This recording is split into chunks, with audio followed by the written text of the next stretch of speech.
ডাকাত হাদিসের উপর আমল করে। কিসের উপর আমল করে? হাদিসের উপর। এক ডাকাত হাদিস শুনছিল যে কোনো মানুষের মাল যদি খুশি মনে না দেয় তাহলে এটা হারাম হয়, আর যদি খুশি মনে দেয় তাহলে এটা কি হয়? হালাল হয়। তো এক ডাকাত এক বাড়িতে গেছে ডাকাতি করতে, যায়া দেখে মানুষ এই সবাই জাগানো, এখনো কথাবার্তা বলতেছে, রাত্রে ঘুম আসে নাই। তো ডাকাতরা যায় ঘরের পিছনে, ঘরের সামনে, ঘরের সাইডে, ঘরের চালের উপরে উঠছে অনেকগুলা ডাকাত। ওঠার পরে বলছে, কেউ কোনো কথা বলবা না, চুপ, আমাদের যা মন চায় আমরা নিয়ে যাব, যা মন চায় আমরা কি করব? নিয়ে যাব।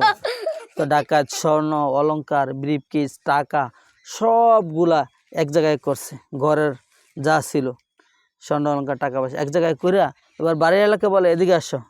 বাড়িওয়ালার সামনে আসছে, আসার পর বলে যে তুমি একটা হাসি দাও, যদি হাসি না দাও তাহলে তোমার এই বন্দুক দিয়ে গুলি করে কি করব? মাইরা ফালাইবো। তুমি হাসি দাও। বাড়িওয়ালা এরকম করে হাসি দিছে। এখন ডাকাইতে বলতেছে কি?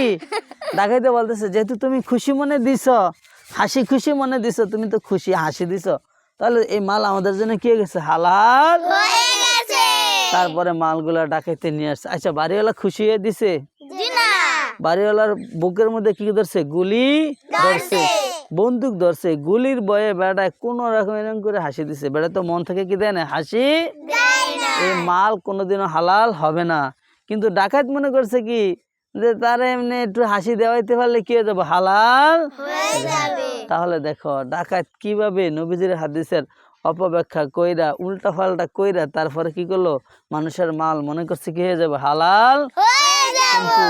কোনো দিনও হালাল হবে না। স্ব ইচ্ছায় আন্তরিকতার সাথে যদি কেউ তোমাকে দেয় তাহলে হালাল হবে, না হয় হালাল হবে না।